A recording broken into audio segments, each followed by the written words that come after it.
Assalamualaikum warahmatullahi wabarakatuh. Salam sejahtera buat kita semua.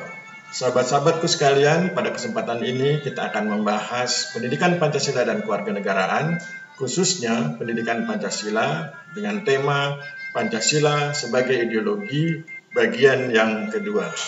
Sebelumnya, perkenalkan, saya Aristiono Nugroho, Lektor Kepala atau Asosiat Profesor di Sekolah Tinggi Pertanahan Nasional. Saya senang sekali jika bisa berbagi pengetahuan apa saja yang penting bisa bermanfaat buat kita semua. Pada kesempatan hari ini kita akan berbagi pengetahuan tentang nilai-nilai Pancasila.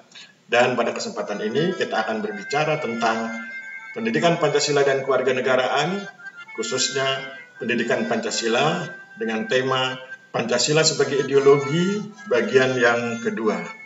Sahabat-sahabat sekalian, mari kita lihat tentang kekuatan ideologi. Di dalam ideologi ada kekuatan yang meliputi dimensi realitas, dimensi idealitas, dan dimensi fleksibilitas. Dimensi realitas yang diperlihatkan oleh nilai-nilai dasar yang secara real berakar dan hidup dalam masyarakat atau bangsa tersebut. Misalnya ketika kita menyebut bahwa Pancasila sebagai ideologi, berarti Pancasila memiliki kekuatan dalam dimensi realitas, yaitu diperlihatkan oleh nilai-nilai Pancasila yang secara real berakar dan hidup dalam masyarakat atau bangsa Indonesia. Kemudian yang kedua, ideologi juga memiliki kekuatan dalam dimensi idealitas yang diperlihatkan oleh adanya harapan tentang masa depan yang lebih baik bagi masyarakat atau bangsa tersebut.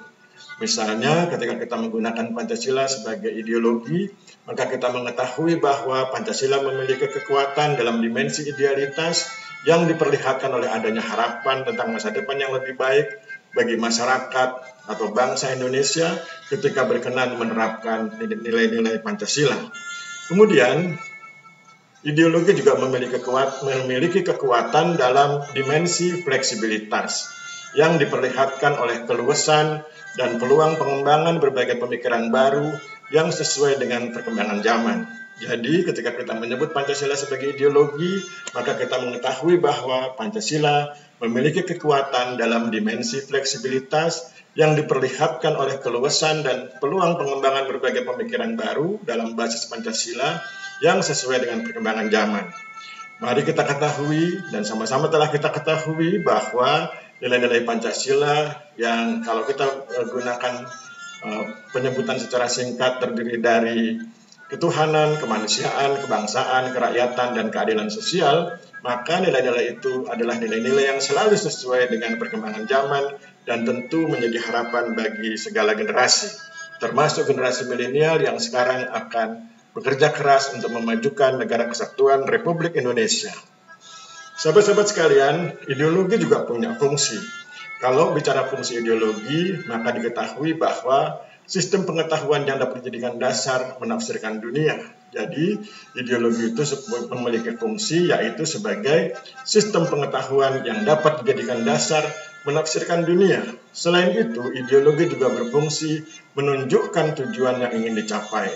Ideologi berfungsi sebagai norma yang menjadi pedoman dalam bertindak. Ideologi merupakan instrumen untuk menemukan identitas. Ideologi juga merupakan pendorong dan penyemangat dalam melakukan kegiatan.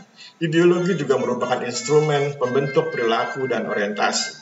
Oleh sebab itu, ketika kita menyebut Pancasila sebagai ideologi, berarti kita mengakui bahwa Pancasila merupakan sistem pengetahuan yang dapat dijadikan dasar menafsirkan dunia.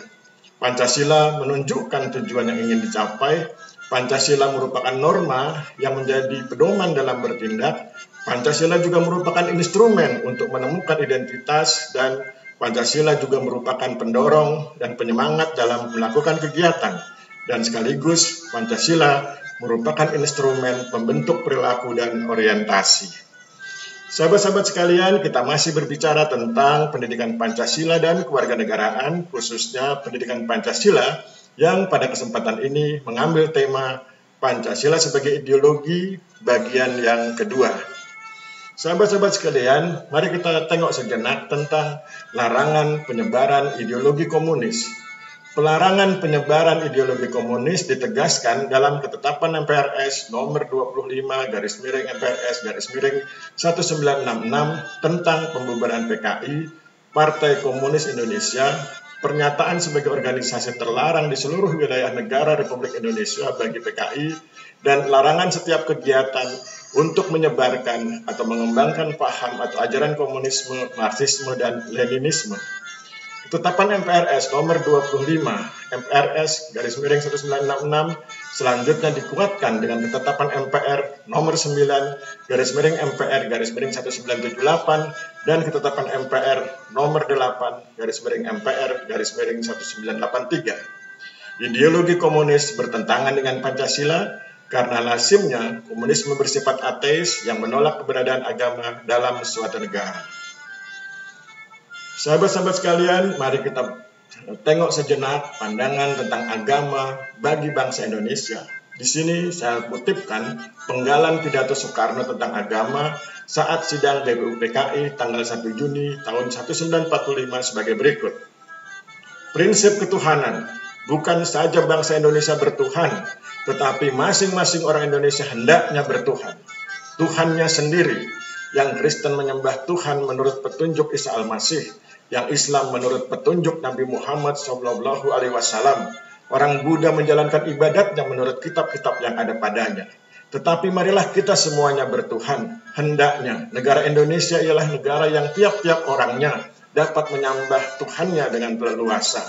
Segenap rakyat hendaknya bertuhan secara kebudayaan, yakni dengan tiada egoisme agama, dan hendaknya negara Indonesia satu negara yang bertuhan.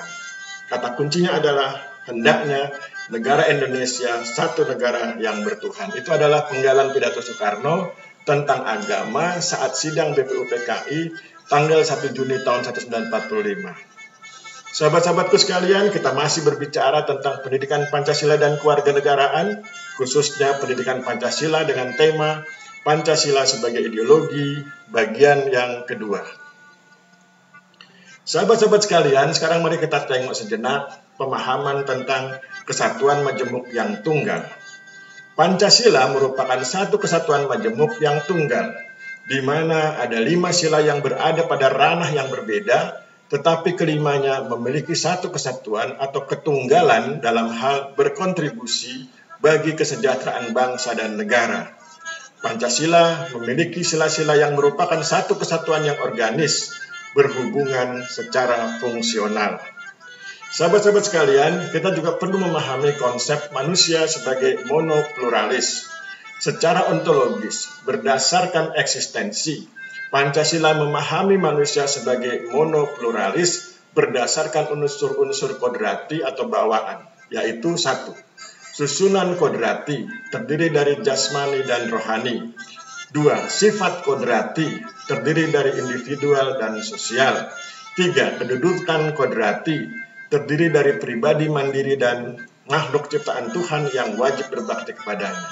Dengan demikian kita paham bahwa monopluralis artinya meskipun jamak sesungguhnya tunggal. Contoh, susunan kodrati meskipun jasmani dan rohani tetapi sesungguhnya itu satu kesatuan yang tunggal. Sifat kodrati, individual dan sosial sesungguhnya juga merupakan satu kesatuan yang tunggal. Kedudukan kodrati, pribadi mandiri, dan makhluk ciptaan Tuhan juga merupakan satu kesatuan yang tunggal. Artinya, tidak bisa dipisahkan antara jasmani dan rohani, tidak bisa dipisahkan antara individual dan sosial, dan tidak bisa dipisahkan antara pribadi mandiri dan makhluk ciptaan Tuhan. Itulah konsep monopluralis. Sahabat-sahabatku sekalian, sebelum kita pindah slide, mari kita lihat gambar di sebelah kanan. Itu ada tulisan, merdeka itu saat anak cucu diwarisi kemakmuran, bukan diwarisi hutang yang berlimpah oleh negara. Selamat Hari Ulang Tahun Republik Indonesia.